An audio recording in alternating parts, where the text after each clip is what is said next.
On today's episode of the unknown side of Yu-Gi-Oh, we're going to be changing things up a bit and talk about the lore of one of the most popular archetypes currently in Yu-Gi-Oh, Fallen of Albaz. Now, this monster's lore stretches across 8 different archetypes along its story.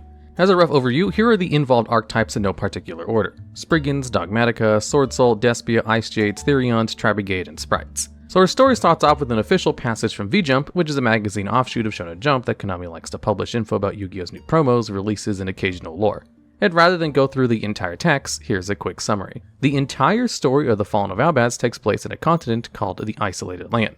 And inside this land, there are these holes that randomly show up and are essentially portals to different parts of the continent. And the holes can sometimes eat up civilizations or drop off powerful relics. And that's about all the context we get before jumping in. And before we go into the full story, we're going to go over some of the characters of the groups that inhabit the Isolated Land so our story makes some form of sense. First is the Dogmatika. Essentially, they are a nation built on the Dogmatika religion and their holy weapons. At the head of the religion is Dogmatika Maximus. He's the head priest and grants his followers a stigmatica through the holy relic that is Dogmatika Nexus. The stigmatikas are marks that give supernatural powers to whoever has one. There's also Dogmatika Fleur-de-Lis, the Knighted, and her underling Dogmatika Ecclesia, the Virtuous. Fleur-de-Lis is the head knight of the Dogmatika army and their strongest warrior, loyal to Maximus. Ecclesia is, as previously mentioned, considered the child of miracles, as she has a stigmatica on her forehead, which is the best place to have one. In terms of in-game, the Dogmatika monsters are light spellcaster monsters that are an anti-extra deck archetype. The level 4 monsters of the archetype, Dogmatika Aiden, the Enlightened, Dogmatika Ecclesia, the Virtuous, and Dogmatika Theo, the Iron Punch, can all special summon themselves if there's an extract monster in the field, and can't be destroyed by battle by an extract monster. The stronger monsters of the archetype include the previously mentioned Maximus, Nexus, and Fleur-de-Lis, which all have unique effects. Fleur-de-Lis lets other Dogmatika monsters gain attack points when they battle, and can negate an effect when she's summoned while you control another Dogmatika monster. Maximus can special summon itself by banishing an extra deck monster from your graveyard, and can foolishly burial other extra deck monsters. Dogmatika Nexus, which is arguably the most offensive of the Dogmatika cards, can destroy all of your opponent's special summoned monsters at the start of the damage step if it's battling a special summoned monster. Next are the tribes of the Beastmen, which are humanoids with animalistic features. There are tribes of Beast, Beast Warriors, and Winged Beasts, and there is a constant conflict between the tribes for resources, which leads to quite the nasty cycle of vengeance. And in an interesting turn of events, the main 3 tribes each exile a member for one reason or another.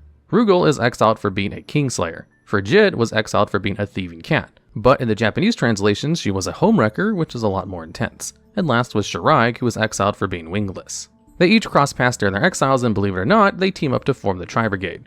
As an archetype, the Tri-Brigade monsters are a combination of Beast, Beast Warrior, and Winged Beast monsters that focus on link summoning through their banishing. There are a lot of Tri-Brigade cards, but we're going to be focusing on the lore relevant ones. Starting with Kit, who's a level 2 Beast monster that has the archetypal effect to banish a number of Beast, Beast Warrior, and Winged Beast monsters from your graveyard to special summon a Beast, Beast Warrior, or Winged Beast link monster from your extra deck, whose link rating is equal to the amount of monsters banished. Then, if Kit is sent to the graveyard, you can send another Tri-Brigade monster from your deck to the graveyard. Next is Tri-Brigade Bearbrum, the Rampant Rampager. That's a link 2 monster that has 2 effects. First is to discard 2 cards and special summon a banished level 4 or lower Beast, Beast Warrior, or Winged Beast monster. And the second is that as Bearbrum hits the graveyard, you can add a Tri-Brigade Spell or Trap card from your deck to your hand, move a card from your hand to the bottom of your deck. Last but not least is the main boss monster of the Tri-Brigades, Shiraig. This link 4 can banish a card in the field when a Beast, Beast Warrior, or Winged Beast monster is special summoned, and when it's sent to the graveyard, you can add a Beast, Beast Warrior, or Winged Beast monster from your deck to your hand. Pretty simple but effective. Now, outside of the Dogmatika, there are a bunch of others that inhabit the Isolated Land. Notably, there are the Therions, the Swordsoul's, and the Icejades. The Therions aren't technically native to the lands, but had shown up on their spaceship and crashed when they were teleported to a volcano via a hole. This area that they settle in is called the Land of Iron and Steel, marked by a great tower over a volcano, which is actually their spaceship. The spaceship is still, albeit barely, functional as it's being powered by the magma from the volcano where they landed. And the AI of the spaceship developed quite a fiery personality that also loves combat, which will come back and make sense later. So, our story starts in the northern part of the Isolated Land in the nation of Dogmatika, but not with the people of Dogmatika. Rather, with the Tri-Brigade, a group of 3 exiled members of the Beastmen tribes who are on a mission to free some captured tribe members that have been taken hostage. And the mission doesn't go too well planned, and stealth no longer becomes an option. So a big fight breaks out between Dogmatika and the Tri-Brigade. As the fighting occurs, a hole appears in the sky and a dragon falls through the hole. And the Titanic-clad the Ash Dragon joins the battle. As menacing as Titanic-clad is, the dragon was quickly disposed of by none other than the best fighter of Dogmatika's Fleur-de-Lis. After Titanic-clad's defeat, its body dissipates and fades away, revealing a young boy in our main character, the Fallen of Albaz. Ecclesia then goes down to finish the job, but rather than end him, Ecclesia realizes the boy is just lost, afraid, and has no memory of what happened. So she disobeys her orders and helps him. After her defiance, the Tri-Brigade arrive on the scene. On one side, there's the Tri-Brigade who sympathize and want to help the boy, while the Dogmatika on the other side who wish to destroy the heretic. In the middle is Yugioh who wants to find a middle ground, but this was to no avail, and Dogmatika Ashian tortures her and then exiles her. Yugioh passes out from the damage, and in anger, the Fallen of Albaz transforms into Brigand the Glory Dragon, and alongside the Tri-Brigade, they manage to escape the Dogmatika nation. After escaping Dogmatika territory, the group makes it to Tri-Brigade's base of operations. Here, Shiraig, the leader of the Tri-Brigade, explains that they will be hunted by the Dogmatika nation, and they should seek help from the Spriggans who live in the Great Sandsea Desert, specifically from Frigid's younger sister, Kit. Before Yugioh and Fallen of Albaz set off, Shiraig makes them honorary members of the Tri-Brigade, giving the boy a pet mechanized bird, Mercurier, one of the many small birds seen in Shiraig's artwork. As the two travel the desert, they become really close friends. The Spriggans notice the two new faces in their territory and assume that they're enemies. The two are captured and brought to the Spriggans' base of operations. But suddenly, Kit recognizes Mercurier and everything is cleared up. Turns out the Spriggans are gifted mechanical pirates. In game, they're an archetype of fire machine monsters that revolve around cheating out their Xyz boss monsters, Spriggan ship Exablower, and using the Spriggans as materials that are easy to recycle back to Exablower. Most of the Spriggan monsters have the archetypal effect to attach themselves to a Spriggan's Xyz monster as a material from either their hand, field, or graveyard. Lore-wise, the crew's main members are Spriggan's Rocky, which can recur as a Spriggan's field spell or any Spriggan's monster on summon. There's Spriggan's Pedor, who contributes itself to special summon another Spriggan's monster from your graveyard. And then there's the captain of the Spriggans, Sargas, who's a level 8 Spriggan's monster that has the archetypal effect, but also a quick effect to detach one material from one of your Xyz monsters and destroy one card in the field during your opponent's turn. And if Captain Sargas himself is used as the material, the Xyz monster gains 500 attack. Last but not least is Spriggan's Kit, who shares the Spriggan's name, but her effect has nothing to do with the archetype. Rather, she special summons herself from the hand if you control a fusion monster that mentions Fallen of Albaz, and when she's special summoned, you can add a branded spell or trap to your hand. Back to the story, where the Spriggans are initiating Albaz and Yugioh before considering them allies. So they go on a bunch of different trials and challenges such as treasure hunting and hunting down holes. The holes have been pretty fortunate for the Spriggans, as the hole typically sends out industrial materials or technology to help them develop their technology, like their Sprint, the Iron Dash Dragon. After the trials, the group finds quite the hidden treasure, so they throw a big party and Yugioh finds the skull of a desert serpent and takes quite a liking to it. All while this is happening, things are stirring up in the Dogmatika. Flirtulus alongside Aiden and Theo all escape the Dogmatika to search for Yugioh as they sense the corruption from within the nation, and they left at the perfect time, as Maximus first anoints a new saint in Dogmatika Genesis. With a new saint, Maximus's plan is finally ready. He raises his hands to the sky and starts an accursed ancient ritual, and he draws a corrupted power from a hole that spans over the whole of Dogmatika. With this ritual, all the citizens of Dogmatika have their stigmatikas opened and corrupted them, turning them into Despians. The saints are no exceptions either, as everyone in Dogmatika changes. Dogmatika Nexus becomes Despian Proskinian. Dogmatika Ashian becomes ad libitum of Despia. Flirtulus's sacred armor becomes possessed, becoming the White Knight of Dogmatika, and then further turn into Despian Quiritius. Lastly, Maximus receives the last of the corruption and turns himself into Dramaturge of Despia. This ritual is felt all over the continent, and everyone is affected. With regards to Yugioh and Albaz, they get into quite the predicament. See, the ritual wakes a long, dormant serpent in the desert, but that isn't the only problem. Albaz loses control and turns into Albion, the branded dragon. Seeing this massive serpent that's heading towards them, Albion charges towards the enemy, while Kit heads to fight in her new creation, the Bear Bro mech suit. In the midst of their fighting, the serpent gets struck down by a flash of lightning, and it seemed like nobody knew where the strike came from. When everyone grouped back up, nobody could have guessed who took down the serpent. It was Flirtulus, Aiden, and Theo. The trio went on quite the journey after the departure from Dogmatika to search for Yugioh. Rather than heading to the desert, they went to a sacred mountain range which was said to host powerful fighters, Mount Swordsoul. And begging for the aid of the Grand Master, the Swordsoul clan decided to help them. With the aid of the Icejades, the stigmatikas of Theo, Flirtulus, and Aiden were removed and sealed. With their stigmatikas removed, they didn't succumb to the corruption of Maximus and got quite the power-up. Aiden and Theo teaming up to form the Golden Swordsoul, and Flirtulus without her armor being the Iris Swordsoul respectively. Although you might be asking why the Icejades are on good terms with the Swordsouls. See, the Swordsouls aren't alone on Mount Swordsoul. They are more guardians of the Swordsoul's sacred summit, and their weapons are extensions of their soul. I know, who would have guessed it by their name alone. Their weapons are provided by what they guard, the Icejades. Because at the center of the sacred summit is the Mother Enneon Cradle, a living reservoir of water that creates and protects the Swordsoul peaks. This cradle holds the source of the Icejade's life, so suffice to say, it's pretty important that it stays protected. So there's a symbiotic relationship between the two groups. The Swordsouls guard the cradle, and the Icejades take care of the Swordsouls. But before we continue, let's quickly talk about the two archetypes. The Swordsoul monsters are worm-type monsters that focus on synchro summoning.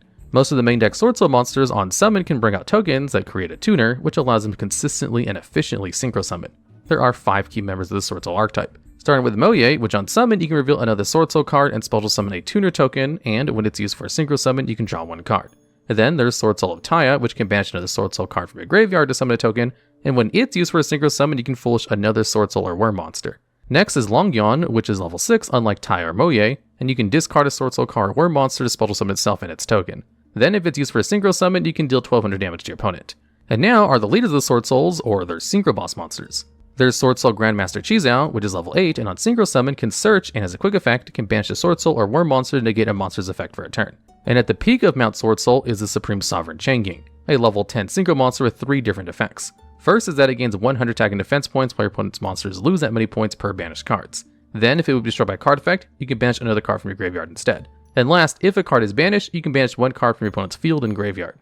In terms of the Icejades, they are a much more defensive archetype that focuses on controlling your opponent with negates and attack point reduction, while also recycling their monsters with their field spell, Icejade Sidnote, and Neon Cradle. In terms of members, there's Icejade Cosmoclore that can special summon himself with a field spell, and if that specific Icejade field spell is active, then your opponent's monsters can only activate effects the turn they're summoned. Additionally, if any other Icejade monster battles while Cosmoclore is on the field, then that monster loses 1000 attack. Next is Icejade Tanola that can special summon a water monster from the graveyard by discarding itself and another card from your hand, and can banish itself to special summon a card from your hand. And then there's Icejade Grimir Igorine, which is a level 10 synchro monster that can quick effect prevent your monsters from being destroyed or banished by card effects. Then if a card is banished by your opponent's card while Igorine is in your graveyard, you can special summon itself. So after the trio of the Golden Swords and the Iris Swordsoul save Ecclesia, Albaz, and the Spriggans, they have a wonderful reunion. Of course, this happens after Albaz calms down from his rampage. Florless explains to Ecclesia what happened to the nation after she was exiled, that Maximus has been quite the evil mastermind. Florless advises that Ecclesia heads to Mount Swordsoul to get her Stigmatica sealed before she takes on Maximus, and Ecclesia takes the advice. But before Ecclesia sets off, a couple of things happen. First, Albaz insists on joining her as they become quite the inseparable duo. Kit gives Ecclesia some new clothes and a hammer created from the skeleton of the serpent she found during the treasure hunt.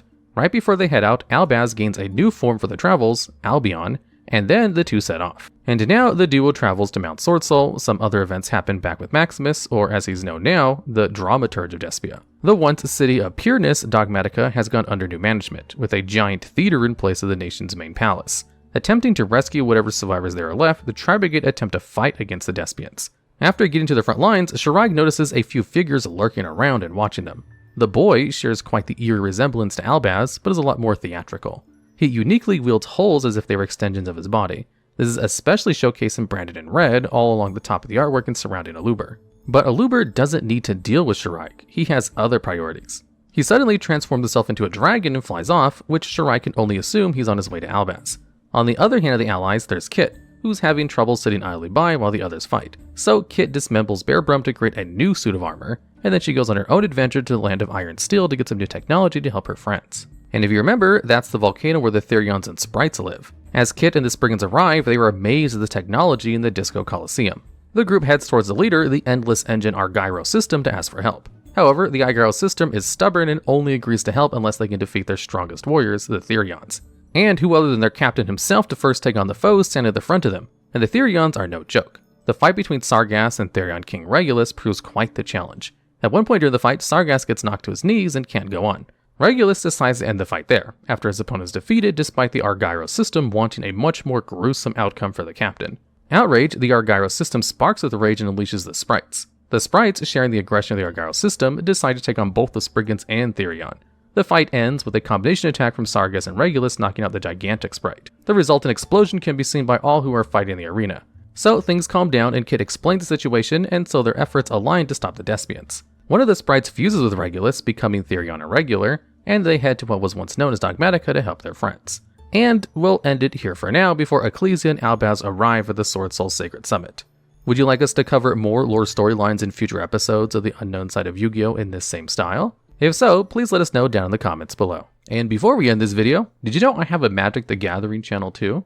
Did you know in Magic they have a Floodgate card which prevents your opponent from playing any card from a specific set of the game? That'd be like if Yu-Gi-Oh! Blocked all cards from Power of Elements, so your opponent wouldn't be able to play any tier or sprite cards while you had it out. As you can imagine, this was incredibly hard to keep track of Floodgate, and there is lots of other cards with really weird, interesting effects like this, which you can find out in our video on cards with crazy lines of card text right now.